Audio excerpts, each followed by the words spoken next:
একদিকে যখন ফিলিস্তিনকে রাষ্ট্র হিসেবে আনুষ্ঠানিক স্বীকৃতি দিচ্ছে একের পর এক দেশ, অন্যদিকে গাজায় হামলা অব্যাহত রেখেছে ইসরায়েল। বিশ্ব নেতারা যখন গাজাবাসীর পক্ষে সরব, তখন প্রাণভয়ে দিকবিদিক ছুটছেন গাজাবাসী। জাতিসংঘের সাধারণ পরিষদের অধিবেশনে সৌদি ফ্রান্সের ডাকে ফিলিস্তিন সংকট নিয়ে আলোচনায় বসেন বিশ্ব নেতারা। এ সময় সম্মেলন বয়কট করে ইসরায়েল। দেশটির রাষ্ট্রদূত ড্যানি ড্যানুন মন্তব্য করেন, যতক্ষণ না হামাস ফিলিস্তিন থেকে বিতাড়িত হবে তারা হামলা অব্যাহত রাখবে, এমনকি ফিলিস্তিনের শান্তি ফিরবে না বলেও তিনি হুঁশিয়ারি দিয়েছেন।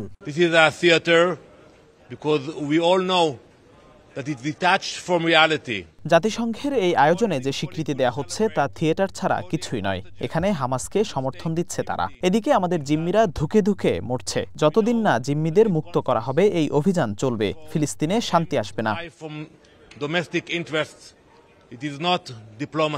একের পর এক দেশ ফিলিস্তিনকে যে স্বীকৃতি দিচ্ছে সেখানেও থাকছে শর্ত। ফিলিস্তিনকে স্বীকৃতি দেওয়া রাষ্ট্রগুলো বলছে, হামাস সংঘাত বন্ধ করলেই ফিলিস্তিনের সাথে কূটনৈতিক যোগাযোগ শুরু হবে। এছাড়া জাতিসংঘের সাধারণ পরিষদে চলতি মাসে দ্বিরাষ্ট্রের সমাধান নিয়ে যে রূপরেখা তুলে ধরা হয়, সেখানেও হামাসকে আত্মসমর্পণের আহ্বান জানানো হয়েছে।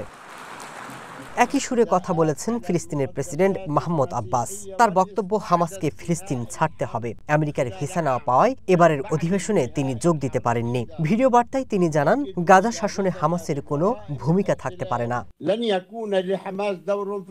আমরা চাই একটি ঐক্যবদ্ধ রাষ্ট্র, যেখানে সাধারণ নাগরিকদের কাছে কোনো অস্ত্র থাকবে না। পুরো রাষ্ট্র এক আইনের অধীনে চলবে। ফিলিস্তিনে প্রেসিডেন্ট ও পার্লামেন্টারি নির্বাচনের আয়োজন করা হবে।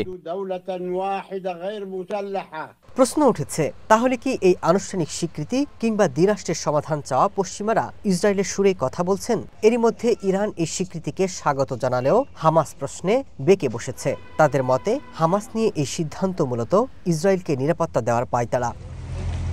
Masud Rana, one international desk.